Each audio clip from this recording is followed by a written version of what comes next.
Les changements des modes et styles de vie, la globalisation et le vieillissement de la population engendrent de plus en plus d'affections dites non transmissibles qui ont une évolution chronique. Le rapport mondial sur la santé indique qu'en 1999, les maladies non transmissibles ont été responsables de 60% des décès et représentaient en termes d'importance 43% de l'ensemble des maladies. À l'horizon 2020, les maladies non transmissibles seront responsables de 73% des décès. La moitié de ces décès pourrait être attribué à des maladies cardiovasculaires. Il est aujourd'hui clairement établi l'existence d'un lien certain entre les risques pour la santé, appelés facteurs de risque, et le développement de certaines maladies non transmissibles qui ont une évolution naturelle chronique. Et il faut savoir qu'un facteur de risque se rapporte à n'importe quel attribut, caractéristique, ou éléments auxquels une personne se trouve exposée et qui augmente la probabilité de développer une maladie non transmissible. Le rapport de la santé dans le monde de 2002 montre très bien comment quelques grands facteurs de risque sont responsables d'une proportion importante de tous les décès et de tous les cas de maladie dans la plupart des pays. Il s'agit entre autres de l'obésité et de l'excès de pondéral, de la mauvaise alimentation, c'est une alimentation pauvre en fruits et en légumes, de l'absence ou l'insuffisance d'exercice physique, du tabagisme, de la consommation d'alcool, de l'hypertension, le diabète, le cholestérol, notamment l'hypercholestérolémie, mais aussi d'autres tels que les déficiences en iode, le stress, les accidents de la circulation routière, les violences, l'abus de drogues illicites, également le port des casques et des ceintures de sécurité, etc. etc. Plusieurs tendances donnent à penser que le problème des maladies non transmissibles ne pourrait que s'aggraver si l'on ne prend pas de mesures de toute urgence. Parmi ces tendances figurent l'augmentation de la consommation de graisses animales, le remplacement généralisé d'aliments riches en nutriments par des aliments énergétiques pauvres en nutriments, la commercialisation et la consommation dans le monde de produits à grignoter. Autant de phénomènes qui s'accompagnent malheureusement d'une diminution du niveau d'exercice physique. Le cholestérol, je pense que le cholestérol se trouve dans tout ce qui est huileux. Je voudrais dire tout ce qui est gras qui n'est pas bon pour la santé. C'est une substance corporelle qui se trouve sur la peau et qui détermine la coloration de la peau.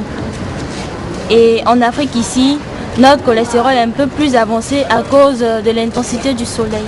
C'est une substance qui se trouve dans le corps, qui agit sur la coloration de la peau. Si le cholestérol aussi agit dans les aliments, qui n'est surtout pas bon pour les aliments.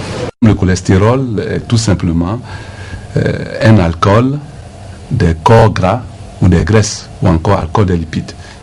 C'est un corps gras qui s'inscrit dans le cadre des corps gras simples, puisqu'il existe des corps gras complexes. Et ce cholestérol, c'est vrai que souvent on l'accuse de tous les maux, du bon ou du mauvais cholestérol, nous aurons l'occasion de le dire tout à l'heure.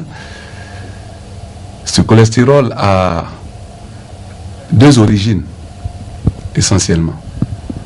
Une origine exogène, donc par l'apport alimentaire essentiellement, et puis une origine endogène, c'est-à-dire une production à partir de l'organisme.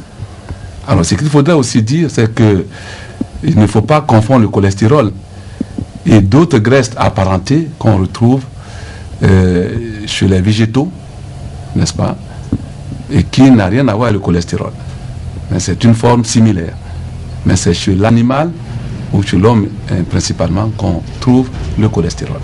Ce cholestérol est produit au niveau du foie essentiellement. Il faut noter que le cholestérol se retrouve essentiellement dans les aliments d'origine animale en diverses concentrations. Donc si nous voulons prendre quelques exemples, Dans le groupe des viandes et dérivés, par exemple, nous avons la viande de mouton, d'agneau, de porc, la viande rouge, la viande grasse qui est rouge, le jaune d'œuf, le jambon gras, matière grasse supérieure à 5%. Nous avons la saucisse, nous avons les cervelles et foies d'animaux, les abats. Nous avons le foie gras, le pâté de campagne, le lard et le rognon. Donc dans ce même groupe-là, la viande est dérivée, les produits moyennement riches en cholestérol. Nous avons les viandes blanches, c'est-à-dire la volaille, le lapin, la viande de cheval, qui sont moins riches en cholestérol. Donc si nous prenons le groupe des produits des mers, nous avons les têtes des crustacés, les têtes essentiellement crustacées, c'est-à-dire les crabes, les langoustes, tout ça. Nous avons les caviars et les œufs de poisson. Nous avons aussi le foie et l'huile de poisson qui sont riches en cholestérol.